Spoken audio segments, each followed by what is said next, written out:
الحمدللہ رب العالمین والصلاة والسلام علی سید المرسلین اما بعد فاعوذ باللہ من الشیطان الرجیم بسم اللہ الرحمن الرحیم۔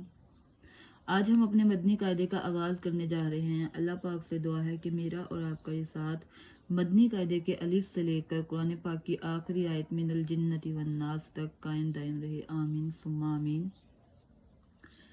حدیث پاک ہے، تم میں سے بہترین شخص وہ ہے جو قرآن سیکھے اور دوسروں کو سکھائے۔ حروف کے مخارج۔ مخرج کا لغوی معنی نکلنے کی جگہ ہے، اور اصطلاح تجوید میں جس جگہ سے حرف ادا ہوتا ہے، یعنی جس جگہ سے حرف کی ادائیگی ہوگی، اسے مخرج کہتے ہیں۔ مخارج کی تعداد کے بارے میں ائمہ اکرام کے مختلف اقوال ہیں۔ حضرت امام خلیل بن احمد فراہیدی رحمہ اللہ تعالی اور اکثر ائمہ اکرام کے نزدیک مخارج کی تعداد 17 ہے، یعنی 17 ایسی جگہیں ہیں جہاں سے یہ مخارج ادا ہوں گے، الف سے لے کر یا تک۔ سب سے پہلے ہم دیکھتے ہیں حلقی مخرج۔ حمزہ ہا حلق کے نیچے والے حصے سے ادا ہوتے ہیں، یعنی سینے کی جانب سے۔ ان 6 حروف کو حروف حلقیہ بھی کہا جاتا ہے۔ حلق کے درمیان والے حصے سے ادا ہوتا ہے عین ہا، یعنی ہا کی آواز کچھ اس طرح نکلے گی جیسے ہم ٹھنڈا پانی پی کر ایسی آواز نکالیں۔ حلق کے اوپر والے حصے سے ادا ہوتا ہے بالکل جہاں سے ہمارا گلا شروع ہو رہا ہے، غین خا۔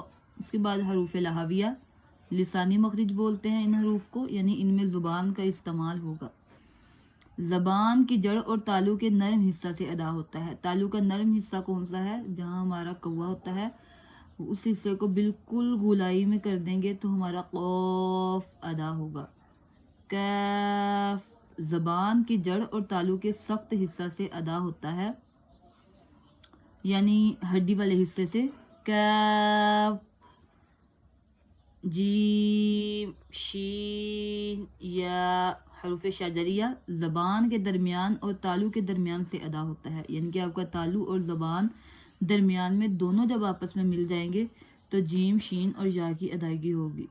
حرف حافیہ دود زبان کی کروٹ اور اوپر کی داڑوں کی جڑ سے ادا ہوتا ہے، یعنی ہماری زبان دونوں جانب سے کروٹ کھا جائے گی، کروٹ لے لے گی تو دود کی ادائیگی ہوگی۔ زبان کا کنارہ اور دواحق سے ثنایا تک کے مسوروں سے ادا ہوتا ہے۔ سامنے والے 2 دانتوں کو ثنایا کہا جاتا ہے، اس سے اگلے 2 دانت رباعی، اس سے اگلے 2 دانت انیاب، اور اس سے اگلے جو دانت ہوں گے 2، یعنی کہ ٹوٹل ملا کے 8 دانت۔ تو لام سامنے والے جو دواحق سے لے کر ثنایا تک کے مسوروں سے ادا ہوگا، یعنی سامنے والے جو 4 دانت ہیں، سامنے والے 8 دانتوں سے۔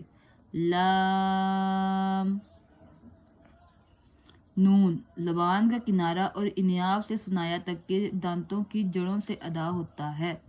نون زبان کی نوک اور مقابل کے تالو سے ادا ہوتا ہے۔ رو یعنی کہ رو پڑھتے وقت ہماری زبان اوپر کو اٹھ جائے گی۔ حروف نطعیہ تو دال تا زبان کی نوک اور اوپر کے دانتوں کی جڑ سے ادا ہوتا ہے، یعنی جہاں سے ہمارے دانت اوپر سے شروع ہو رہے ہیں وہاں سے تو دال اور تا کی ادائیگی ہوگی۔ زبان کا سرا اور اوپر کے دانتوں کے اندرونی کنارے سے ادا ہوتا ہے۔ غا ذال تا یعنی کہ یہ حروف نرمی سے تبھی ادا ہوں گے جب ہم زبان کے سرے کو اوپر کے دانتوں کے اندرونی کنارے، یعنی جہاں پہ ہمارے دانت ختم ہو رہے ہیں وہاں پہ لگائیں گے۔ صاد زا سین زبان کی نوک اور دونوں دانتوں کے اندرونی کنارے سے ادا ہوتے ہیں، یعنی کہ سامنے والے جو آپ کے دانت ہیں وہ آپس میں مل جائیں گے تو صاد زا اور سین کی سیٹی کی آواز کی ادائیگی ہو جائے گی۔ فا اوپر کے دانتوں کے کنارے اور نچلے ہونٹ کے تر حصے سے ادا ہوتا ہے، یعنی کہ اوپر کے دانتوں کو نچلے ہونٹ کے تر حصے پہ رکھیں گے تو فا کی ادائیگی ہو جائے گی۔ با دونوں ہونٹوں کے تر حصہ سے۔ میم دونوں ہونٹوں کے خشک حصہ سے ادا ہوگا۔ ان کی میم پڑھتے وقت آپ اپنے ہونٹوں کو ملا لیں گے۔ واؤ دونوں ہونٹوں کی گلائی سے ادا ہوتا ہے۔ واؤ کی پریکٹس آپ شیشے کے سامنے کھڑے ہو کے کیجیے گا کہ آپ کے واؤ پڑھتے ہوئے ہونٹ گول شیپ میں آگے ہیں یا نہیں۔ اس کے بعد ہے جوفی مخرج، حروف مدہ الف واؤ اور یا، جوف دہن یعنی منہ کا خلا، ان کو ہوائیہ مخرج بھی کہتے ہیں۔ خشوم ناک کا بانسا یا گنہ کا مخرج ہے۔ انشاءاللہ ان کی تفصیل ہم آگے جا کے پڑھیں گے۔ اللہ پاک سے دعا ہے کہ آپ کا اور میرا یہ ساتھ برقرار قائم اور دائم رہے۔ آمین ثم آمین۔